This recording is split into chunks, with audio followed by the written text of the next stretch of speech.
Brief explanation as to what we offer with regards to turbo upgrades. Right here we've got the standard turbo that you find on the F56 B48A, pre-LCI. It's basically the same turbo on the compressor and JCW.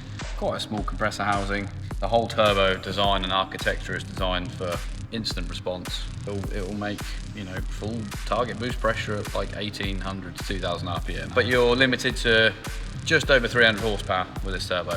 I think most we've seen is like 320. And then we've got two options with regards to this turbo for customers. This is our MGT 2867R hybrid turbo.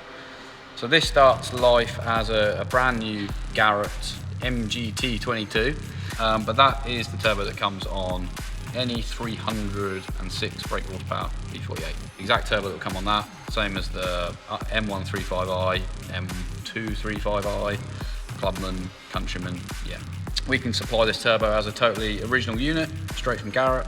You will see around 360, 370 with, your normal sort of breathing mods, intercooler, intake, exhaust, stuff like that.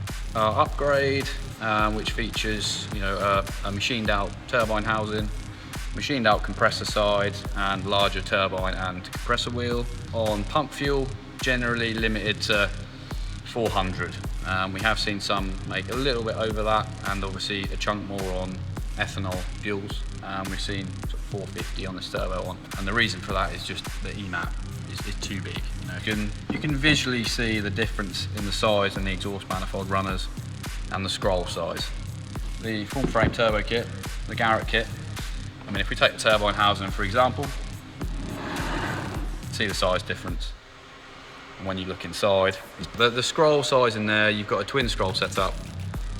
It's roughly half the size of the inlet of this G25 585. A lot more flow potential through that. You lower your EMAP to IMAP ratio quite significantly, and you can make a damn sight more power, even at the same boost level. So yes, obviously there's a lot more involved with fitment on this. There's a lot of custom parts, but for those people that want to go to the next level, they've got a built engine which, to all intents and purposes, we know a clear path on these engines now of how to make them reliable at high fours, low 500 horsepower kind of regions. So, those guys that have got built engines, and 400 horsepower is nice, but you want a bit more, this is what you want.